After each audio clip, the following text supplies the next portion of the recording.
ಬೆಂಗಳೂರಿನಲ್ಲಿ 2 ದಿನದಿಂದ ಹೊಸ ಆಟ ಶುರುವಾಗಿದೆ. ಬೆಳಗ್ಗೆ ಸೂರ್ಯ ನೆತ್ತಿ ಸುಟ್ರೆ ಸಂಜೆ ಮಳೆ ತಂಪೆರೆಯುತ್ತಿದೆ. ಅಬ್ಬಬ್ಬಾ ಅದೇನ್ ಬಿಸಿಲು ಅಂತಿದ್ದ ಮಂದಿಗೆ ಹೊಸ ಸೈಡ್ ಎಫೆಕ್ಟ್ ಟೆನ್ಷನ್ ಶುರುವಾಗಿದೆ.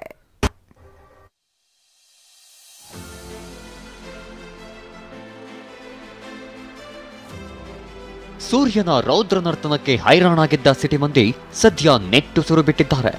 ಇಷ್ಟು ದಿನ ದಾಖಲೆ ಮಟ್ಟದಲ್ಲಿ ದಾಖಲಾಗಿದ್ದ ಉಷ್ಣಾಂಶ ದೇಹಕ್ಕೆ ಗಂಡಾಂತರವನ್ನೇ ತಂದಿಟ್ಟಿದೆ.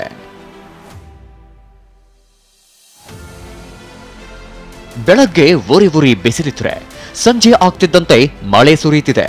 ಪ್ರಕೃತಿಯ ಈ ಹೊಸ ಆಟದಿಂದ ಆತಂಕ ಶುರುವಾಗಿದೆ.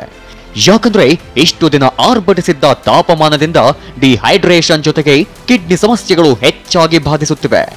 ಮಹಿಳೆಯರಿಗಿಂತ ಪುರುಷರನ್ನೇ ಹೆಚ್ಚಾಗಿ ಕಾಡ್ತಿದ್ದು ಸಾಮಾನ್ಯ ಅವಧಿಗಿಂತ 50% ಹೆಚ್ಚಿನ ಪ್ರಕರಣ ಕಂಡು ಬಂದಿವೆ.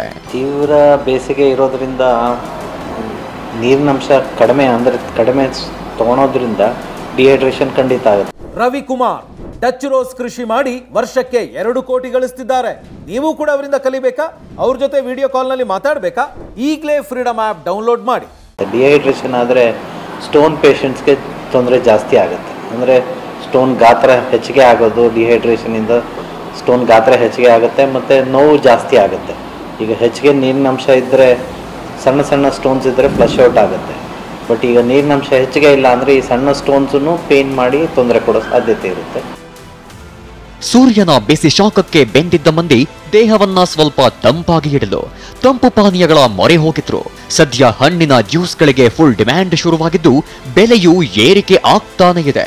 ಹಿಂದೆ 30 ರೂಪಾಯಿ ಬೆಲೆಯಿದ್ದ ಹಣ್ಣಿನ ಜ್ಯೂಸ್ಗಳು ಇದೀಗ 40 ರಿಂದ 50 ರೂಪಾಯಿ ತಲುಪಿದೆ.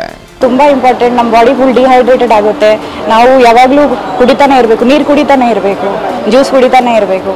ನಮ್ಮ ದೇಹಕ್ಕೆ ಸ್ವಲ್ಪ ತಂಪಾಗಿ ಕುಡಿಬೇಕು ಅನ್ಸುತ್ತೆ. ಹೌದು, ಎಳ್ನೀರು, ಹೌದು ಜ್ಯೂಸು. ಬೆಲೆ ತುಂಬಾ ಜಾಸ್ತಿ ಆಗಿದೆ. ಆಚೆ ಎಲ್ಲ ತುಂಬಾ ಬೆಲೆ ಜಾಸ್ತಿ ಆಗಿದೆ. ಇಲ್ಲಿ ಇವರು ಮೆನ್ಯೂದಲ್ಲೇ ಇವರು ಬೆಲೆ ಹಾಕಿದ್ದಾರೆ.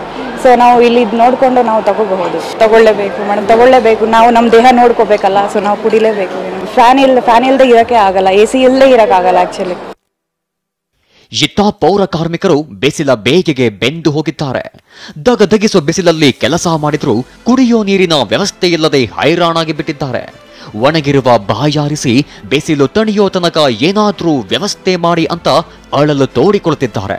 ಬಿಸಿಲು ಜಾಸ್ತಿ ಇರುತ್ತೆ ಸಮಯ, ಬಿಸಿಲಲ್ಲೇ ಮಾಡಲೇಬೇಕು. 2 ಗಂಟೆವರೆಗೂ ಮಾಡಬೇಕು. ನಮ್ಮ ಡ್ಯೂಟಿ ಅದು ಮಾಡಲೇಬೇಕು.